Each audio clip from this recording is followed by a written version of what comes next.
2. Il y a une pensée qui n'a pas encore été pensée, une pensée qui ne peut pas se donner comme pensée, car tant qu'elle pense dans le processus de réflexion et qu'elle limite sa présence au moment dialectique, elle est déjà déterminée. C'est cette pensée qui ne peut surgir que dans la contemplation de l'acte de pensée, une pensée se pensant elle-même, et donc réelle dans la mesure où elle exprime son propre être. Cette pensée n'a pas besoin du moment réflexe pour manifester sa propre vie. Elle est donc capable d'être vécue sans aucune médiation dialectique. Cette pensée n'est pas encore connue de l'humanité, parce qu'elle ne peut surgir dans l'homme qu'en tant que puissance originelle de la pensée, en tant que puissance de vie. Cette puissance de vie n'est pas une image philosophique, mais la perception de l'être radical du monde, née comme une force pensée non liée à un objet, mais contenant tout ce qui est pensable en elle-même, à partir de sa propre essence, elle est l'essence elle-même. 3. La pensée véritable ne peut être pensée-pensée, ou pensée réflexe, et, puisqu'elle est réflexe, être fixée par des mots. Mais elle n'est pas non plus pensée réfléchissante, ni pensée pensante, puisqu'elle est de toute façon conditionnée par la forme de son expression. La pensée véritable est logiquement l'être de la pensée, sans être liée à une pensée donnée.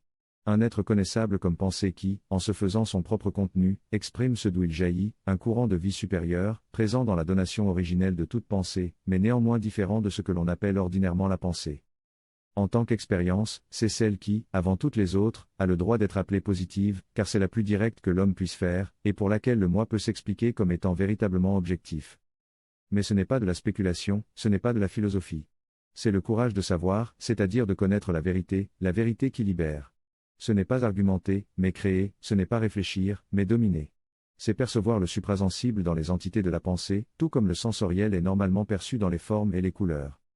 Lorsque l'on pense vraiment, la pensée pensante est mise en action, mais dans la mesure où l'objet est déjà une pensée qui vient à la conscience comme une perception déjà enveloppée de pensée, l'image mentale, qui tend à se transformer en concept, ou comme une pensée propre ou de quelqu'un d'autre, une pensée en tout cas, sur quelque chose. Nous ne pensons jamais quelque chose qui ne soit pas un sujet ou un objet, et un sujet. Ou un objet est toujours une pensée. Dans la mesure où il est pensé et qu'il est reçu comme pensée, elle est abstraite, elle n'existe pas, elle est un signe, une possibilité de pensée ou de mémoire, de connaissance. Et en tant que telle, c'est-à-dire non réenchantée par la pensée, mais désignée par des mots et utilisée comme une notion, elle est rhétorique, substance de la culture morte.